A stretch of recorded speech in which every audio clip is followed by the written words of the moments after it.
क्या आप जानते हैं कि मोहो प्रो के साथ आप अपने ख्यालों को हकीकत में तब्दील कर सकते हैं। आज से मैं आपको एक ऐसी सीरीज सिखाने जा रहा हूं जहां आप मोहो प्रो 2D एनिमेशन सॉफ्टवेयर को यूज करते हुए अपने किसी भी ख्याल को एनिमेशन में तब्दील कर सकेंगे। अस्सलाम वालेकुम दोस्तों, मैं मोहम्मद तौसीफ आपका मेंटोर और आपके लिए लेके आया हूँ मोहो प्रो 2D एनिमेशन की एक ब्रांड न्यू सीरीज और वो भी उर्दू जबान में। मैं आपको इस चीज की गारंटी देता हूँ कि हमारी सीरीज देखने के बाद आपको मोहो प्रो में किसी किस्म का कोई भी प्रॉब्लम नहीं रहेगा। तो बिना टाइम वेस्ट किए जल्दी से अपनी क्लास में चलते हैं और एक्सप्लोर करते हैं इस ऑसम सॉफ्टवेयर को।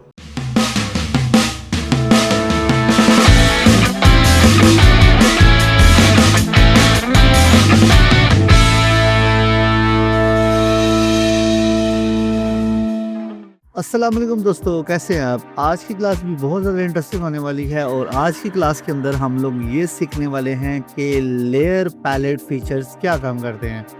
लेयर पैलेट फीचर्स में आपको बता दूं कि लेयर्स से रिलेटेड जितने भी फीचर्स होने वाले हैं और मोहो के अंदर लेयर्स किस तरीके से काम करती हैं, आज की क्लास सारी इसी बेस के ऊपर है।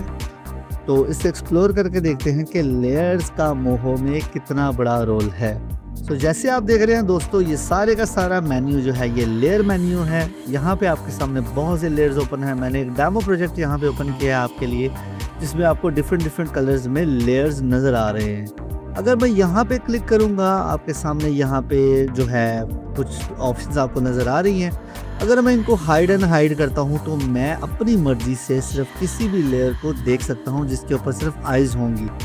अगर मैं आपके सामने लेयर के साथ वाले बटन पे क्लिक करता हूं तो ये इसी लेयर का डुप्लीकेट क्रिएट कर देगा, जिसको हम लोग डुप्लीकेट लेयर कह सकते हैं सिंपली। तो अगर मैं साथ वाले पे क्लिक करता हूं तो ये रेफरेंस बटन है। मतलब ये है कि डुप्लीकेट तो आपको पता है जो होता है, अगर नॉर्मल इस पे क्लिक करें तो ये रेफरेंस बटन है। अब रेफरेंस का मतलब ये है कि ये लेयर रेफरेंस है। अगर मैं अपनी मेन लेयर के अंदर कोई चेंज करूंगा तो लेयर जो है वो रेफरेंस लेयर में भी ऑटोमेटिकली चेंज होगा। तो इसको एक्सप्लोर करते हैं। मैं राइट क्लिक करता हूं, इसको मैं चेंज करके देखता हूं तो आप देख रहे हो कि सारा कुछ चेंज हो रहा है जो कि रेफरेंस के अंदर अवेलेबल है।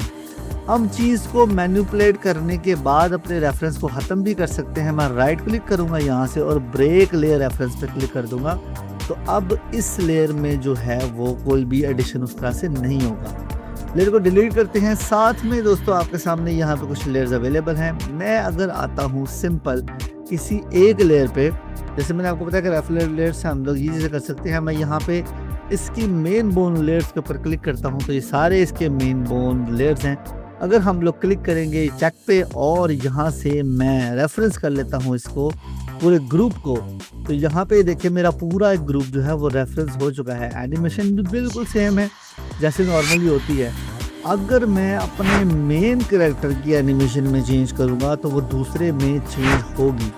तो यहाँ पे क्लिक करके इसके एनिमेशन को चेंज करके देखते हैं तो आप ये देख रहे हैं कि प्रॉपर एनिमेशन भी चेंज हो रही है जो मैंने अपने मेन में चेंज की है। लेकिन अगर मैं एनिमेशन दूसरे वाले कैरेक्टर में रेफरेंस में चेंज करूँगा तो वो मेरी मेन में चेंज नहीं होगी। मतलब ये है कि आप लेयर में रेफरेंस करने के बाद इसको ब्रेक भी कर सकते हैं चीज़ें एडिशन करने के बाद।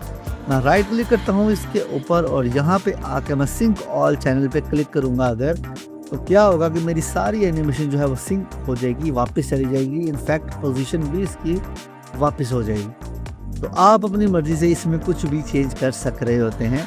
रेफरेंस लेयर्स का ये फ़ायदा है। अब हम थोड़ा सा आगे बढ़ते हैं, मज़ीद इसको थोड़ा सा डीपली स्टडी करते हैं। यहाँ पे आपके पास जो भी लेयर्स हैं उनमें डिफरेंट तरह के कलर्स अवेलेबल हैं। अगर मैं किसी एक पे क्लिक करता हूँ यहाँ से, जैसे मैं लीव्स या मंकी और जो है हमारी मेन रिंग्स है उसके ऊपर क्लिक करता हूँ तो आप देखेंगे कि उसके अकॉर्डिंग ही कलर्स उसके अंदर जो हमने दिए हैं वो चेंज हो रहे हैं। अगर मैं यहाँ से क्लिक के बटन पे क्लिक करता हूँ जो चेक है तो आप देखोगे इसके अंदर प्रॉपर कलर भी आ रहा है जो कलर हम लोगों ने दिया है। इनफैक्ट नाम भी आ रहा है। अगर मैं इसकी लेबल चेक को हटाऊंगा तो ये कलर भी गायब हो जाएगा और इसका नाम भी गायब हो जाएगा। हम अपनी मर्जी से इसमें कलर को भी चेंज कर सकते हैं, लाइक कोई भी कलर कर सकते हो। मैं थोड़ा सा कलर चेंज करता हूँ तो जैसे ही हम इसको दोबारा क्लिक करेंगे उसने उस कलर को भी ऑटोमेटिकली चेंज कर लिया है। आपके सामने कलर यहाँ से चेंज हो चुका है। अगर मैं चेक ऑफ करूँगा तो कलर भी चला जाएगा और नाम भी ख़त्म हो जाएगा इसमें से। इस तरीके से उसमें मैं राइट क्लिक करता हूँ तो मैं इसके अंदर कमेंट्स का बटन भी ऐड कर सकता हूँ। अगर मुझे कोई कमेंट ऐड करना है लेयर पे तो मैं कमेंट भी यहाँ पे लिख के इसके अंदर ऐड कर सकता हूँ। इनफैक्ट अगर मैं राइट क्लिक करके यहाँ से दूसरे ऑप्शन क्लिक करता हूँ टैग्स की, तो मैं टैग्स भी अपनी मर्जी से लेयर में दे सकता हूँ। प्लस आप इसके साथ साथ इसमें काइंड की ऑप्शन भी दे सकते हो। तो किस तरह का हमारा जो है लेयर है, वेक्टर है, ग्रुप है, बोन है, वो भी ये बताएगा। तो ये सारे के सारे ऑप्शन इसके अंदर अवेलेबल है। ये बड़ा ज़बरदस्त जो है लेयर पैलेट है। इसको मज़ीद थोड़ा सा स्टडी करते हैं। अगर मैं मिसाल के तौर पर किसी भी एक अपने सीन के अंदर किसी चीज़ को सर्च करना चाहूँ तो हम लोग सिंपल यहाँ से उसके नेम से भी उसको सर्च कर सकते हैं। आप कलर को के अकॉर्डिंगली इसको ऊपर नीचे भी कर सकते हैं। प्लस आप सर्च पे क्लिक करेंगे, यहाँ पे जो नेम कंटेंट्स के नाम से है कॉलम आपका, तो यहाँ पे आप आओगे और यहाँ पे आप आके जिस चीज़ को आप करना चाहते हो सर्च, सिंपल उसके बारे में यहाँ पे लिखोगे। जैसे बोन से लिखता हूँ तो बोन से रिलेटेड सारी की सारी लेयर जो है वो मेरे सामने आ चुकी हैं। आप किसी ग्रुप की स्पेसिफिक को भी यहाँ से चेंज कर सकते हो अपनी मर्जी से, टैग्स दे सकते हो, विजिबिलिटी ऑन ऑफ कर सकते हो, ये आपकी अपनी मर्जी है। अब एक इसके अंदर विजिट जो है लेयर कॉम्स के नाम से भी इसके अंदर एक फाइल अवेलेबल है। जैसे मेरे पास ये सारी की सारी लेयर्स हैं और इनको मैं फॉर एग्जांपल अगर ऑफ करता हूँ तो जैसे मैंने सारी लेयर्स ऑन ऑफ की और मुझे सिर्फ और सिर्फ बैकग्राउंड लेयर की कॉम बनानी है, तो मैं इस पे क्लिक करूँगा सारी बैकग्राउंड करने के बाद लेयर कॉम पे और न्यू लेयर कॉम पे क्लिक कर दूँगा और इसका नाम रख दूँगा बैकग्राउंड। अब इसने बैकग्राउंड से रिलेटेड एक नई कॉम बना ली है। अगर मैं शो ऑल या हाइड ऑल पे क्लिक करता हूँ, शो ऑल सारे आपके सामने हो रहे हैं यहाँ पे जितने मैंने शो ऑल किए हैं। लेकिन अगर मुझे सिर्फ बैकग्राउंड चाहिए तो मैं सिंपल यहाँ से आऊँगा और एक्सपोज लेयर पे क्लिक करूँगा। शो लेयर और एक्सपोज लेयर है, तो मैं जैसे ही शो ऑल पे करता हूँ सारी आ जाएंगे। लेकिन अगर मैं एक्सपोज ऑल लेयर पे क्लिक करता हूँ तो मेरे पास सिर्फ बैकग्राउंड है जो मैंने बनाया था। तो मैं एक्सपोज ऑल लेयर पे क्लिक करूँगा, जैसे ही क्लिक करता हूँ तो देखिए मेरे पास सिर्फ और सिर्फ बैकग्राउंड रह गया है जिसका मैंने लेयर कॉपी बनाई थी। तो शो और एक्सपोज है। उसके अलावा इसके अंदर और भी बड़ी सी चीज़ें हैं जो कि आपको इंशाल्लाह फर्दर ही हम देखेंगे। The last but not the least option है इसके अंदर लेयर सेटिंग की। अगर मैं सिंपल यहाँ से आता हूँ और लेयर सेटिंग पे क्लिक करूँगा तो आपको एक मेन्यू ओपन होगा।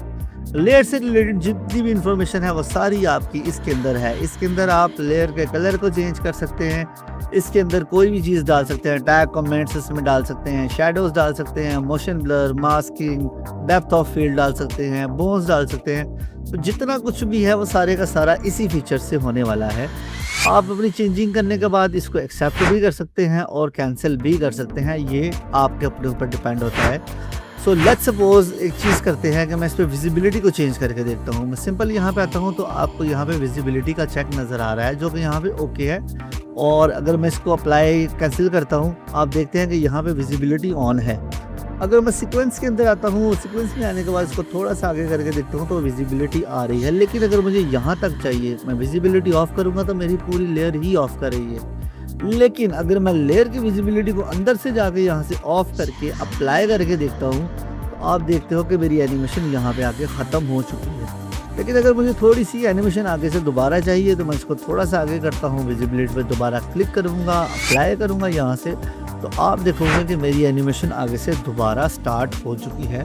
तो ये बहुत पावरफुल टूल है दोस्तों। जो क्लास थी इसके अंदर कलर पैलेट के हवाले से सिर्फ इतना ही है। इंशाल्लाह मैं मिलता हूँ फिर आपसे नेक्स्ट क्लास में और आपको एक्सप्लोर कराता हूँ इस सॉफ्टवेयर को मजीद। सो दोस्तों कैसी लगी आपको ये क्लास? आई थिंक आपको पसंद आई होगी। अगर आपको इस क्लास की समझ आ रही है और आप चाहते हैं कि हम आपके लिए भी आपकी मर्जी का कोई ट्यूटोरियल बनाए तो बिना टाइम वेस्ट किए हमें DM करें, लाइक करें मेरे चैनल को, सब्सक्राइब करें, शेयर करें अपने दोस्तों के साथ। और अगर किसी भी चीज़ में प्रॉब्लम है हो तो बंदा हाजिर है। अल्लाह हाफिज़।